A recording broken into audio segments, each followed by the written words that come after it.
Horizon Forbidden West is a game that continuously made me smile and took me back 5 years to when I first played Horizon Zero Dawn. Once again we got to play as Aloy, lovable characters like Erend and Val returned, and the old one still had many mysteries to unveil.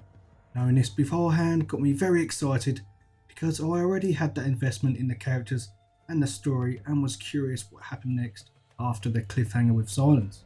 Aloy is sarcastic and straight to the point as ever, and with every conversation she had made me like her even more. And because Aloy has allies in Forbidden West, there's so much extra dialogue in there that is gold and builds the lore. That's one of the strongest parts of the game, especially when returning characters are learning so much about the world. I found it incredibly interesting witnessing them learn about the old one's concepts. What amazed me early on was that the game made the old ones even more interesting than the first game.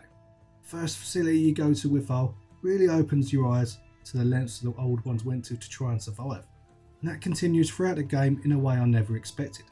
I must admit though, I wasn't too interested in the Tanarth conflict, even if one of the characters was really likeable as you get to know them, but they do serve a purpose to the overall narrative. Now this is a non-spoiler review, so I won't get too much into the story, but what I will say is that overall I loved it.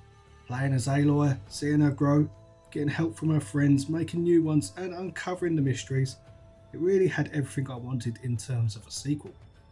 As I'm used to Assassin's Creed where the characters change every game and you lose that connection and investment, so it was refreshing to play a proper sequel in terms of the continuation of the story, and you won't be disappointed with that.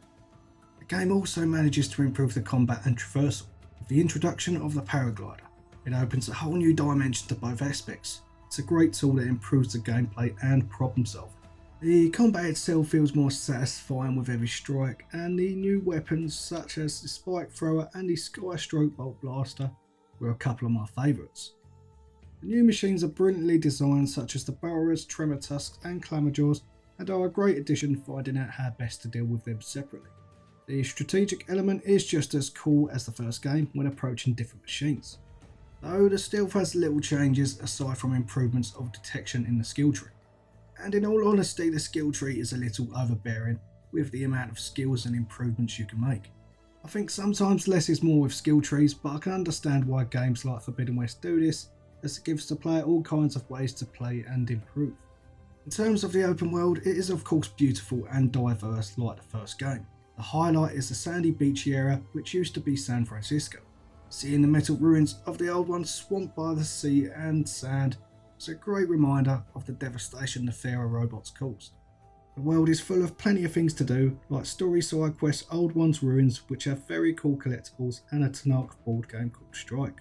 Quite a lot of the side quests are dull to be fair and just involve killing some machines, but there are some wonderfully executed side quests that feel special and part of the main story.